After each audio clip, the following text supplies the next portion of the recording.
একইভাবে আমি যদি মাইক্রো ইকোনমিক্সটাকে ছেড়ে দিয়ে ম্যাক্রো ইকোনমিক্সের দিকে যাই, তাহলে ভাবো যে আমাদের দেশের কথা। আমাদের দেশের কিছু ইনকাম রয়েছে,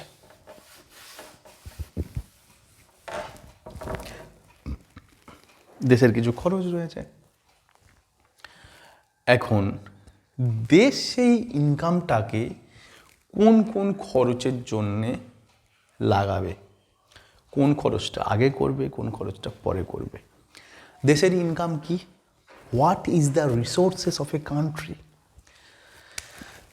ফার্স্ট, ন্যাচারাল রিসোর্স। কি আছে তার মধ্যে? Land, forestry, mining, air. ভালো হাওয়াও তো রিসোর্স, হাওয়া কল হয়, অক্সিজেন নিতে পারি। উত্তর মেরুর দিকের যে দেশগুলো আছে সেগুলো তো হাওয়া নেই। সানলাইট, আমাদের অনেক সূর্য অনেক বেশি আমরা সানলাইট পাই, আমরা সোলার প্যানেল লাগাতে পারি। উত্তরের দেশগুলো তত ভালো সানলাইট পড়ে না। ওয়াটার, আমাদের প্রচুর নদী আছে, জলবিদ্যুৎ তৈরি করতে পারি, জলে হাজার কাজ করতে পারি। কত দেশ আছে মরুভূমির দিকের দেশগুলো, মিডল ইস্টের দেশগুলো, নদীই কিছু নেই। স্যান্ড,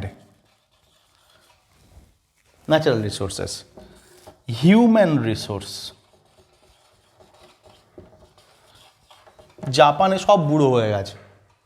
আইসল্যান্ডে বলছে যে সরকার বলছে তোমরা দুটোর করে বেশি করে ছেলে সন্তান তৈরি করো, ছেলে মেয়ে তৈরি করো, বা বাইরে থেকে যদি বিয়ে করে আনো তাদেরকে আমরা সহজেই দেশের নাগরিকত্ব দিয়ে দেব। এদের মানুষ কম, হিউম্যান রিসোর্সেরা ল্যাক করছে, হিউম্যান রিসোর্স নেই। আমাদের অনেক হিউম্যান রিসোর্স রয়েছে, আমাদের দেশে প্রচুর লোক রয়েছে। আমরা সেগুলোকে ডেভেলপ করলে, পড়াশুনো শেখালে প্রচুর কিছু করতে পারি আমরা। সো হিউম্যান রিসোর্স, সো অনেক কিছু রিসোর্স আমাদের থাকে। সেই রিসোর্সকে গভর্নমেন্ট কীভাবে কাজে লাগাবে? ধরা যাক একটা এক্সাম্পল দিই, ধরা যাক একটা ল্যান্ড, একটা জমি আছে আমাদের, গভর্নমেন্টের কাছে কিছু ল্যান্ড আছে। গভর্নমেন্ট সেই ল্যান্ডটায় 1 নাম্বার রাস্তা বানাবে বা ইনফ্রাস্ট্রাকচার ডেভেলপ করবে। গভর্নমেন্ট সেই ল্যান্ডটায় গরিবদের জন্য বাড়ি বানাবে। গভর্নমেন্ট সেই ল্যান্ডটায় গাছ লাগাবে, অক্সিজেন কমে যাচ্ছে বলে। গভর্নমেন্ট সেই ল্যান্ডটায় মাইনিং করবে, ওর তলায় ভালো ক্রোমিয়াম আছে কি কয়লা আছে, খুঁড়ে ফেলবে। গভর্নমেন্ট সেই জায়গাটায়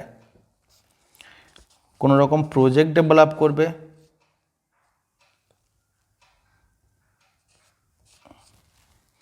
হসপিটাল,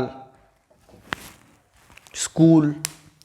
গভর্নমেন্ট কী করবে? গভর্নমেন্ট একটা জায়গা রয়েছে, একটা জমি রয়েছে, একটা অনেক বড় জায়গায় গভর্নমেন্ট কী করতে পারে?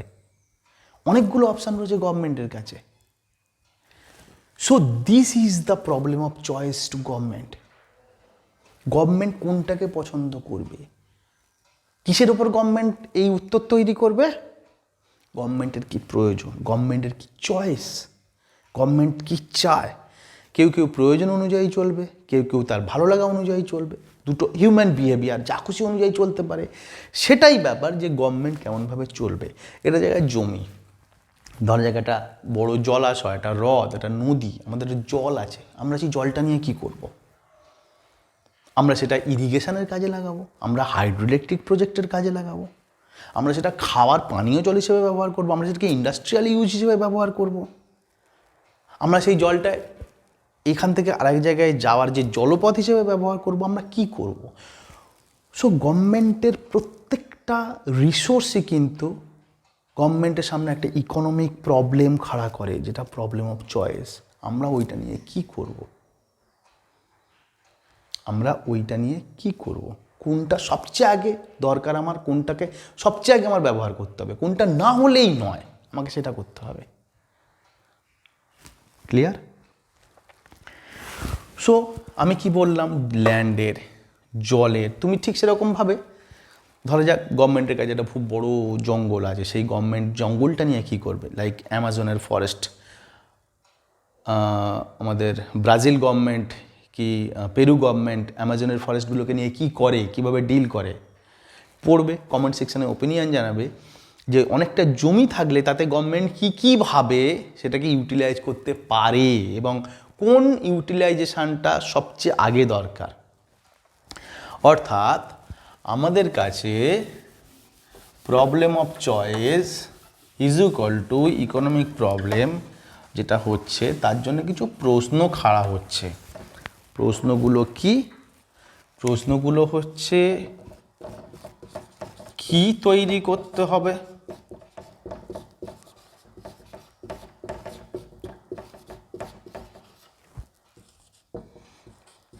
প্রথম কোনটা হবে,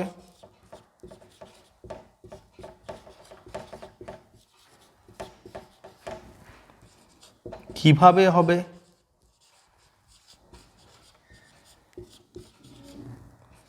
4 নাম্বার কার জন্যে হবে। খুব ইম্পর্ট্যান্ট প্রশ্ন এটা।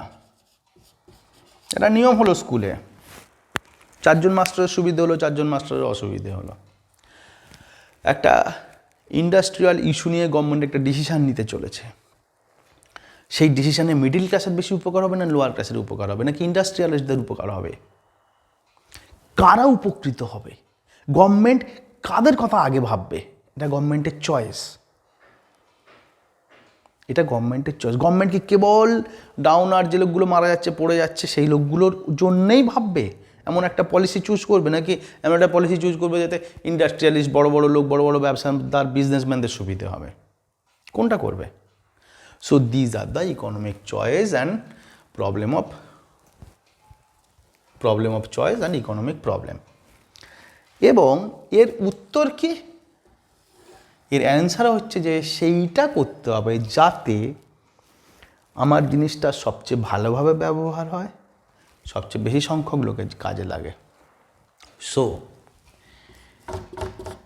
এফিসিয়েন্ট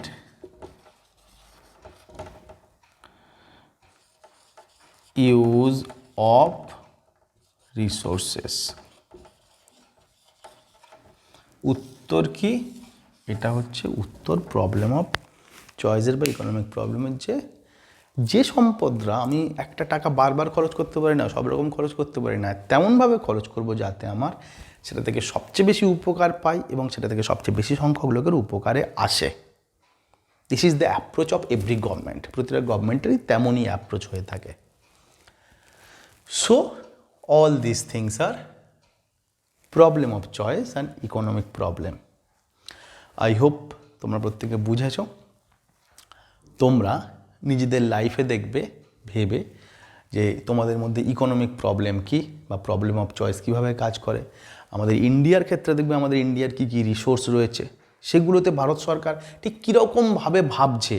তুমি ভারত সরকারের জায়গায় থাকলে সেটাকে কেমনভাবে কাজে লাগাতে, কেমন ইউটিলাইজ করতে যাতে বেস্ট ইউটিলিটিটা আমরা পেতে পারি, বেস্ট ফ্রুটফুল হয় সেই ইনভেস্টমেন্টটা বা সেই ইউজটা, সেই ইউটিলিটিটা কমেন্ট সেকশানে আমাকে জানাবে। প্রবলেম অফ চয়েস আশা করি কোনো ডাউট থাকবে না, ভিডিও দেখলে বুঝতে পারবে। নিজেদের লাইফে তোমরা কেমনভাবে প্রবলেম অফ চয়েস ডিল করো সেটাও জানাবে।